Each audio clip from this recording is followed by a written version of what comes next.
আসসালামু আলাইকুম। আজকে আমরা গোল্ডফিশের একটা ভ্যারাইটি কালো কুচকুচে, তার নাম হচ্ছে ব্ল্যাকমোর গোল্ডফিশ অথবা ব্ল্যাকমোর অরেন্ডা বলতে পারেন।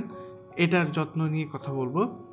এটার যত্ন একটু ডিফারেন্ট, যদিও গোল্ডফিশের কেয়ার সিমিলার হওয়ার কথা, বাট একটু ডিফারেন্ট। আপনাকে এই মাছটার ক্ষেত্রে কিছু বিশেষ জিনিস আপনাকে মাথায় রাখতে হবে, যেগুলো না করলে আপনার এই মাছটা কখনোই আপনি বাঁচাতে পারবেন না।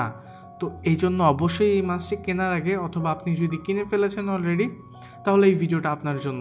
অ্যান্ড যারা জানেন না ব্ল্যাকমোর গোল্ডফিশও হয়ে থাকে, মানে কালো কুচকুচে গোল্ডফিশ হয়ে থাকে, তারা এই ভিডিওটার মাধ্যমে জানতে পারবেন। এবং যদি ফিশটি ভালো লেগে থাকে, আপনি শপের মধ্যে গিয়েও এই মাছটা পারচেস করতে পারবেন।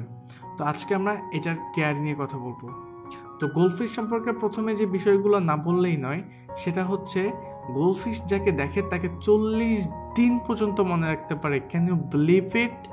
তো আপনারা বিশ্বাস করেন কিনা জানি না, আমি বিশ্বাস করি না। বেসিক্যালি এটা বাস্তুশাস্ত্রের মতে। তো আমার কাছে এটা অ্যাকচুয়ালি অন্যরকম মনে হয় অ্যাজ এ মুসলিম হিসাবে।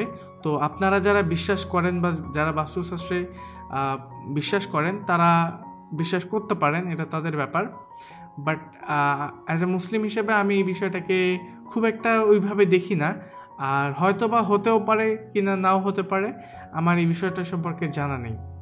তো 2 নম্বরে আমি কথা বলবো হচ্ছে, গোল্ডফিশকে আপনি যত খাবার দিবেন, আপনার গোল্ডফিশ খাবার ততই খাবে, খেতে খেতে মরে যাবে, স্টিল আপনার খাবার খাওয়া বন্ধ করবে না। এত পরিমাণে তারা খাবার প্রিয় হয়ে থাকে। তো এই জন্যই গোল্ডফিশ দেখতে একদম গুলগুলে, ফুটফুটে এবং অনেক মোটা হয়ে থাকে। তো এই জন্য গোল্ডফিশকে আপনি যতই খাবার দেন না কেন, গোল্ডফিশ আপনার খাবার খাওয়া বন্ধ করবে না, সে চালিয়েই যাবে। দেন তারপরে কথা বলবো আরেকটা ইন্টারেস্টিং বিষয়, সেটা হচ্ছে গোল্ডফিশ যদি আপনি বাসার মধ্যে রাখেন, তাহলে বাসার মধ্যে সুখ শান্তি বজায় থাকে। এইটা মানেন কি না জানি না, বাট আমার কাছে এটা কেন জানি মনে হয় যে হ্যাঁ, হতে পারে এটা। বিকজ আপনি যদি গোল্ডফিশকে বাসার মধ্যে রাখেন আর সকালবেলা উঠে আপনি আপনার সেই গোল্ডফিশগুলোকে দেখেন, একদম ইম্পোর্টেড গোল্ডফিশ, এত সুন্দর দেখতে, একটু ফিডিং করান, আসলে আপনার দিনটা অনেক ভালো যাবে। লাইক মনের মধ্যে একটা ফ্রেশনেস কাজ করে যদি সকালে উঠে আপনারা এই ফিশগুলোকে দেখেন। তো আমার কাছে এই জিনিসটা একটু ভালো লেগেছে। জানি না কতটুকু আপনাদের কাছে লাগবে, আপনারা রেখে দেখতে পারেন। আসলে এই জিনিসটা কাজ করে। তো গোল্ডফিশ রাখলে বাসার মধ্যে সুখ শান্তি বজায় রাখে গোল্ডফিশ।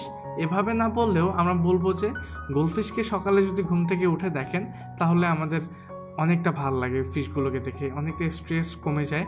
অথবা আপনি সারাদিন বাইরে কাজ করে আসলেন অফিস থেকে, বাসা আসার পরে যদি এই ফিশগুলোকে দেখেন, তো আপনার ক্লান্তিটা অনেকটাই চলে যায় এই ফিশগুলোকে দেখার পরে। আমরা গোল্ডফিশ সম্পর্কে যে ইন্টারেস্টিং টপিকগুলো আছে সেগুলো শেষ করলাম। এবার আমরা ব্ল্যাকমোরের যত্ন সম্পর্কে জানবো। তো আমি যে ইন্টারেস্টিং টপিকগুলো বললাম, এগুলো কিন্তু সব গোল্ডফিশের ভ্যারাইটির জন্য প্রযোজ্য। এটা ব্ল্যাকমোরের ক্ষেত্রেও প্রযোজ্য হবে। আর ব্ল্যাকমোরের যত্নটা একটু ডিফারেন্ট হবে কিছু কিছু বিষয়ে, সেগুলো নিয়ে আমরা এখন কথা বলবো। তো ব্ল্যাকমোর গোল্ডফিশের চোখ দুটো একটু বাইরে বের হওয়া, ব্ল্যাকমোর গোল্ডফিশের চোখগুলো বাইরে বের হওয়া, এইটা জাস্ট আপনি লক্ষ্য রাখবেন। আরেকটা আছে হচ্ছে বাবল আই, যেটা চোখগুলো বাইরে বের করা। লাইক এই দুইটা একদম সেম কাইন্ড অফ ফিশের মতোই দেখতে, বাট ডিফারেন্ট হচ্ছে এইটা ব্ল্যাক কালার হওয়ার কারণে এটার নাম হয়েছে ব্ল্যাকমোর।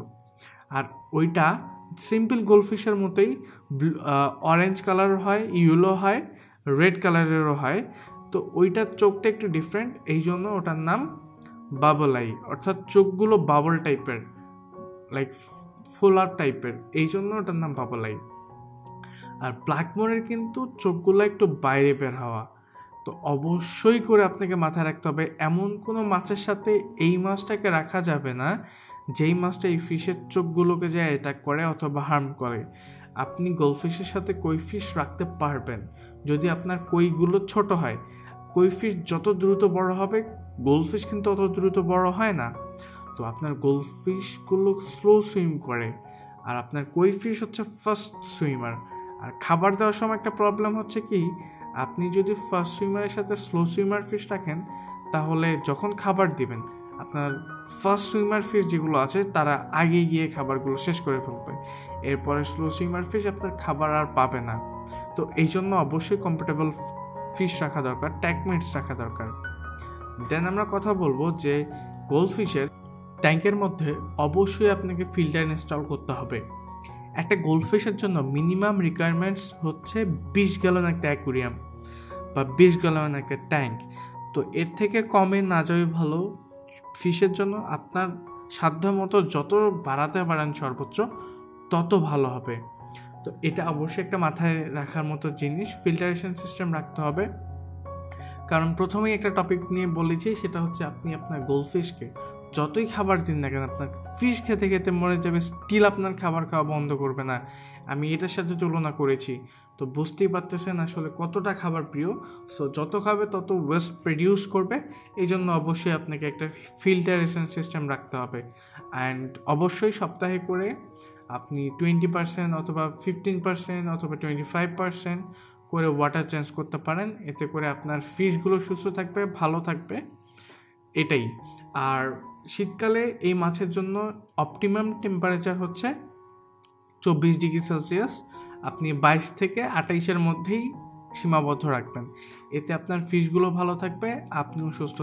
গোল্ডফিশকে অবশ্যই আপনাকে ভেরি মেনটেন করে খাবার খাওয়াতে হবে, কারণ যেটা বললাম যত খাবে তত ওয়েস্ট প্রডিউস করবে। আর আমরা তো দেখার জন্য অ্যাকুরিয়াম মূল্য রেখে থাকি, যদি এত বেশি ওয়েস্ট প্রডিউস করে তাহলে রাখাটা খুবই টাফ হয়ে যায় আমাদের সবার জন্য। তো এই জন্য আমাদের জন্য অপশন আছে, সেটা হচ্ছে আমরা ফিশকে দিনে 1 থেকে 2 বার খাবার দেব, সকালে আর রাতে 2 বার খানা দিতে পারেন, অথবা আপনি শুধুমাত্র রাতে দিতে পারেন। একবেলা দিলেও কোনো সমস্যা হবে না। একবেলা যদি দেন তাহলে 3 থেকে 4টা দানা দিবেন, দ্যাট ইট ইজ আপনার ফিশের সাইজ যদি মিডিয়াম হয়ে থাকে। তো এই হচ্ছে গিয়ে মেইন কাহিনী এই মাছের ক্ষেত্রে। আর যেটা বললাম ফিশের চোখটা একটু বাইরে থাকে, এই জন্য আর অ্যাকুরিয়ামের মধ্যে এমন কোনো শৌচালো জিনিস রাখা যাবে না যেটা এই মাছের চোখকে গিয়ে হার্ম করে। তো অবশ্যই করে আপনারা এই বিষয়গুলো মনে রাখবেন, ইনশাল্লাহ আপনার মাছ বেঁচে থাকবে অনেক দিন। আর অবশ্যই করে আমার ভিডিওগুলো দেখবেন, সবগুলোই সাবস্ক্রাইব করবেন এবং আমাকে ফলো করতে ভুলবেন না, আর আমার নোটিফিকেশানে ক্লিক করতে ভুলবেন না। এতে করে আমার পরবর্তী ভিডিওগুলো আপনার কাছে সবার আগে পেয়ে যাবে। আসসালামু আলাইকুম সবাইকে।